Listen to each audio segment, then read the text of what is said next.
your child can go to Harvard for just around 4 to 5 lakhs per year. If I told you that your child could graduate from a leading Ivy League university at the same cost as MIT University, would you believe me? The current cost of an Ivy League education is around 2.5 crores, but you could be paying as less as 20 lakhs only. How? Let's find out. In 2022, the 8 Ivy League colleges combined had an acceptance rate of only 4 to 5%. Sounds difficult?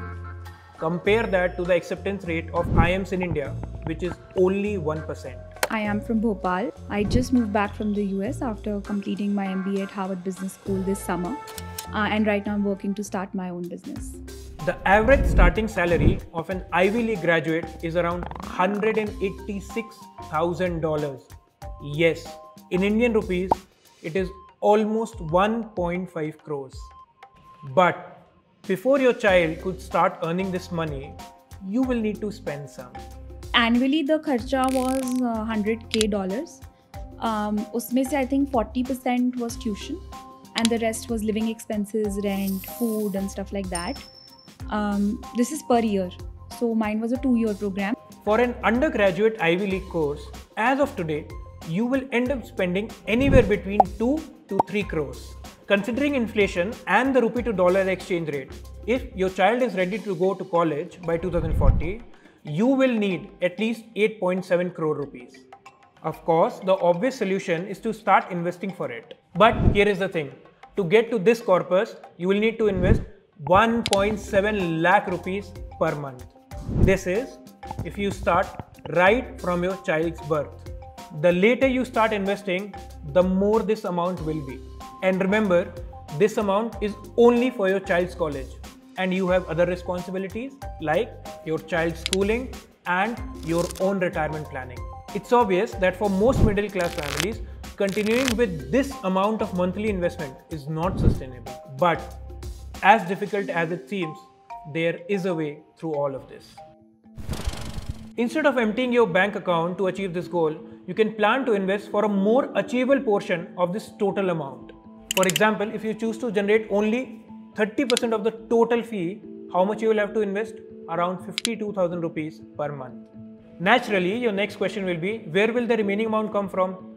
That's where Ivy Leagues will help you. The Ivy League universities have a very strong system of need-based scholarships in place. The assumption is that any student getting in an Ivy League college is already meritorious. Hence, the scholarship should be given purely basis the financial background. It became clear to me, there were seniors who guided me that if you get in, especially in Ivy League schools, if you get in, then costing will not be a problem. You will figure it out. They are more student oriented and their only goal is to make sure that students from all backgrounds can actually come and attend the university. As many as 55% of the students at Harvard have been awarded scholarships of varying amount, and 1 in every 5 students has been awarded 100% scholarship. In HBS, they give you need-based scholarship. If you're getting scholarship from the outside, then they reduce that need-based scholarship. So you're incentivized to not necessarily look for a lot of scholarship outside because they're already covering a big chunk. Go to any Ivy League university's website and you will find what is called a net price calculator. This one is from Harvard. Now, assuming that a family lives in a metro city and is a middle class family, having an annual household income of around 60 lakh rupees and the total value of their assets owned is around 2 crores, then this is the amount that Harvard will cover for their child's total education cost. This means that your child can go to Harvard for just around 4 to 5 lakhs per year.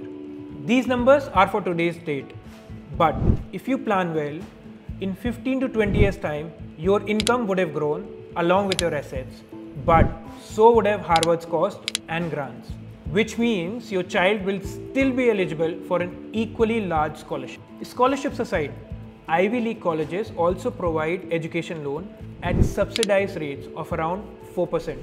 Just for context, education loan in India is given at a rate of around 9 to 13%. Good thing about Ivy League universities is that they'll help you in financing. So if it's 100K, then they will connect us to loan providers Usually, I think 3 or 4 universities also have their own credit union, which will also give you a loan. You don't need to go to a private loan provider, and that's where I took my loan. But all this talk of money, loans and scholarship kicks in only after your child gets admitted into these universities. And to get in, they'll need more than just good grades. An Ivy League admission is based purely on merit, both inside the classroom and outside of it.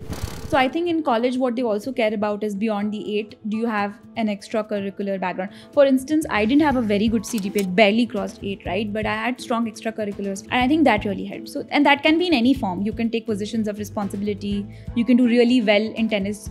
Whatever you do it really well. Say Harvard really cares about like emerging leaders, right? So display some level of leadership quality wherever you are. And different universities care about different things. Right now, I don't know if my son would want to go to an Ivy League college or an IIM or an IIT, or if he would want to go to a college at all. But one way or another, the money which I save for his future will eventually be useful for him, be it for his education or for his career. And if apart from education planning, you're also planning to buy a home in Bangalore, then you should watch this video.